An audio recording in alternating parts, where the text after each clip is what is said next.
Hi everyone, let's talk about Call to Adventure, which I just did a full playthrough for, and if you're wondering where the game is and you want to see the components and stuff, it's linked in the description and you can see how the game plays all the way through if you'd like to. So, the main draw of Call to Adventure, and the thing that kind of draws me into games like it, is the promise of, some kind of narrative, some kind of story that is generated between the players. It isn't something with, a pre-written campaign that you're playing through. It's in like role player. It's got more story kind of than role player has, but we are creating these characters. We are forming their personalities and their backgrounds as we play through this game. Much more so in Call to Adventure.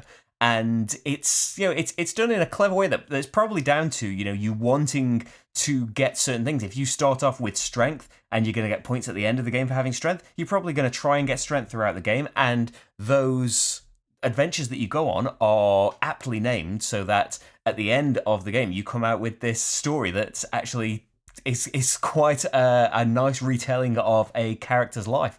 And you can watch the end of the playthrough to see how mine ended up. And it's not that simple, I'm sure, because you're mixing in other abilities as well. You're going down different routes depending on what the cards give you, how the runes go, adversaries that come out, allies that come out all of a sudden if you're playing with those little extras.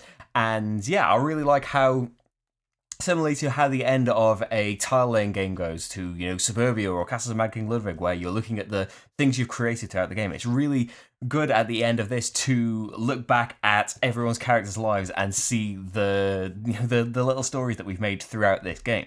So one thing that's unique to this, I think, is that it's rather than being dice rolling, it's rune casting. You're getting a load of, basically, it's coin flips, really, isn't it? It's two-sided runes that you throw up, and they determine the number of successes that you've got for each challenge. So it's definitely, with luck of the draw, if you're really needing, an extra story symbol or, a third strength so that you can get the special rune in play, there's luck in the draw, and there's luck in the rune casting as well, definitely. It's just, a part of the game. I haven't found it to be, I'm usually the one moaning about too much dice roll to resolve in games, and this is rune casting to resolve basically. But yeah, I think maybe it's just that we're going down on these adventures. The competitive element of the game is definitely not as big a deal to me as it might be in other games. It's definitely more about this thing and how we're going about it. We aren't really playing it, Rachel and I, we aren't really playing it to deny each other cards and stuff. We're trying to go on adventures ourselves and see how it goes. Definitely, if things do get taken away from you and runes just really don't go your way, yeah, you're not going to have as good a time, and you might not even end up filling up your character's sheet. But generally, we found the scores and things to be pretty close in our games. But I could totally see if it's really more of a problem to you, that could be an issue. The rune system, basically, it's a nice little gimmick. Gimmick sounds like it's a dismissive thing, but it is. It's one of the draws of the game. One of the things that this does that other games don't really do. And it's nice that it's thematic as well, that it's all strength and constitution and stuff like that. It's role-playing stats that as you increase them you get to flip more runes. It's nice as well that you've got the kind of push your luck element, that you can, if you've got experience to spend, you can cast the dark runes and stuff, but you might change your alignment, which means you can only play hero or anti-hero cards. That's a nice little touch as well. And it's great that, speaking of not being ultra competitive in this game, it's got a cooperative version as well. That's, in a similar way to, we didn't like it in Legendary, we don't really care for, everyone's cooperative, but there is a score and the person who cooperated best wins.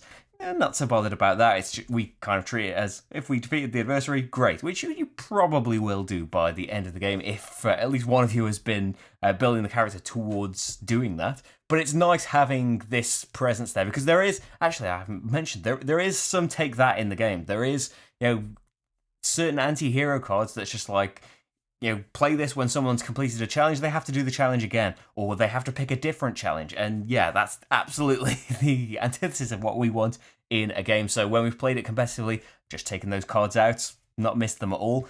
In the cooperative version, though, I really like that those cards that I'd never ever want to see in the normal game, that's the adversary's deck. And yeah, completely makes sense coming from him that, yeah, he's getting in the way of us trying to accomplish these things, and suddenly those cards become a great extra touch in there. I'm still not sure about whether it's... Yeah, I feel like the cooperative version, in concept, seemed like it would be a perfect thing in the same way. Oleon, love Oleon, and now it's got a cooperative version, couldn't be happier.